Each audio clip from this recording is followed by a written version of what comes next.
तपन मिश्रा एक भारतीय वैज्ञानिक हैं। इन्होंने हाल ही में एक फेसबुक पोस्ट करके दावा किया कि उन्हें इसरो के बेंगलोर मुख्यालय में जहर दिया गया था। तपन मिश्रा स्पेस एप्लीकेशन सेंटर तथा इसरो के डायरेक्टर रह चुके हैं।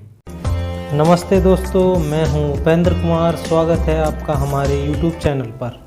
अभी हाल ही में इसरो के वैज्ञानिक तपन मिश्रा ने एक फेसबुक पोस्ट में चौंकाने वाला खुलासा किया। उन्होंने लिखा, हम इसरो में कभी कभार प्रोफेसर विक्रम साराभाई की 1971 में रहस्यमयी मौत के बारे में सुनते थे। कभी कभार डॉक्टर एस श्रीनिवासन की 1999 में होने वाली संदेहात्मक मृत्यु के बारे में सुनते थे। नम्मी नारायण का 1994 का मामला जिसे आप सभी लोग जानते हैं। लेकिन मैंने यह कभी नहीं सोचा था कि मैं भी ऐसे इंसिडेंट का हिस्सा बन जाऊंगा। 30 मई 2017 को इसरो के बेंगलोर मुख्यालय में एक प्रमोशनल इंटरव्यू के दौरान उनको जहर दे दिया गया। इस घातक जहर को संभवतः चटनी में मिलाकर डोसा के साथ दिया गया था। आर्सेनिक जहर की वजह से इंटरनल ब्लीडिंग हुई, जिससे 30 से 40% ब्लड बह गया। साथ ही सांस लेने में दिक्कत होने लगी। वह बताते हैं कि बमुश्किल वह अस्पताल तक पहुंच पाए।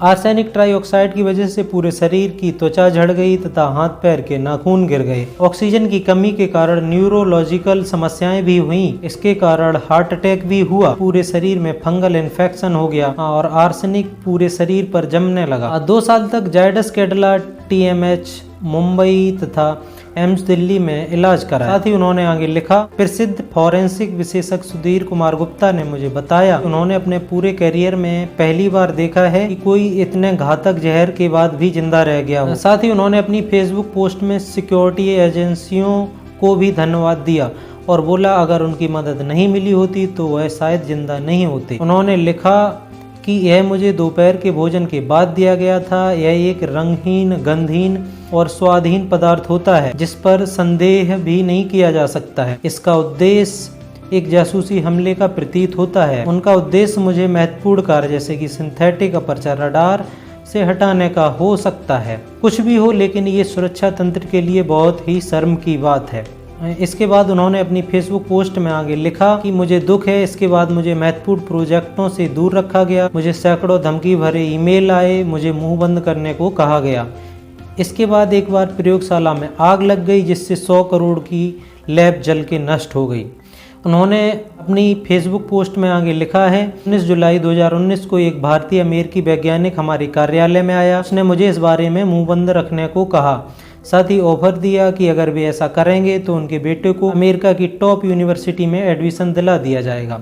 मैंने ऑफर को नकार दिया। इसके बाद मुझे गैसियस पॉइजन दिया। शायद हाइड्रोजन साइनाइड शरीर में ऑक्सीजन की कमी कर देता है, लेकिन मैं NSG की ट्रेनिंग की वजह से बच गया। इसके बाद कई दिनों तक ICU में रहा। यह चंद्रयान 2 के लॉन्च से 2 दिन पहले हुआ। शायद वह लोग मुझे चंद्रयान 2 की लॉन्चिंग से दूर रखना चाहते थे। उन्होंने अपनी फेसबुक पोस्ट में आगे लिखा कि मुझे बदनाम करने के लिए डॉक्टर्ड CCTV वीडियो को जारी किया गया। मुझे आश्चर्य हुआ कि कैसे इतने हाई सिक्योरिटी रिकॉर्ड रूम तक ये लोग पहुंच गए। साथ ही उन्होंने अपनी फेसबुक पोस्ट में आगे लिखा कि पिछले 2 साल से मेरे घर से जहरीले सांप निकल रहे थे, जिसके बचाव के लिए मैंने कार्बोलिक एसिड का भी छिड़काव करवाया। इसके बाद मुझे घर के एक भाग में रहस्यमयी सुरंग मिली। शायद सांप वहीं से आ रहे थे। मैंने उसको बंद करवा दिया और सांपों का आना बंद हो गया। साथ ही उन्होंने अपनी फेसबुक पोस्ट में आगे लिखा कि 2 घटनाओं ने मुझे कन्विंस कर दिया, यह मिस्टीरियस लोग मेरे पीछे पड़े हुए हैं। शायद मेरे बेटे को जो मानसिक रूप से अस्वस्थ है उसे भी जहर देने का प्रयास किया गया।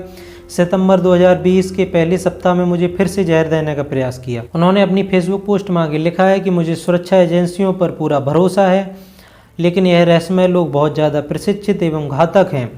इन लोगों को रोकना होगा जिससे यह हमारे देश की प्रतिभाओं एवं इंस्टीट्यूशन को नुकसान न पहुंचा सकें। दोस्तों, भारतीय वैज्ञानिक भारत की एक महत्वपूर्ण संपदा है जिनकी सुरक्षा करना सरकार का दायित्व है। इससे पहले भी बहुत सारे महत्वपूर्ण भारतीय वैज्ञानिकों की रहस्यमयी परिस्थितियों में मौतें हो चुकी हैं। फिर चाहे वह भारतीय परमाणु विज्ञान के जनक होमी जहांगीर भाभा हों या फिर भारतीय अंतरिक्ष अनुसंधान के जनक प्रोफेसर विक्रम साराभाई हों। भारतीय वैज्ञानिकों की इस तरह रहस्यमयी परिस्थितियों में मृत्यु होना बहुत ही चिंता की बात है। उससे बड़ी भी चिंता की यह बात है कि इस संबंध में अभी तक कोई पकड़ा ही नहीं गया है, न ही किसी को महत्वपूर्ण सुरक्षा खामी के लिए जिम्मेदार ठहराया गया है। दोस्तों, जय हिंद, वंदे मातरम। अगर आपको वीडियो पसंद आया है तो वीडियो को लाइक करें, साथ ही चैनल को सब्सक्राइब कर लें, जिससे आगे भी आपको ऐसे ही वीडियो देखने को मिलते रहें।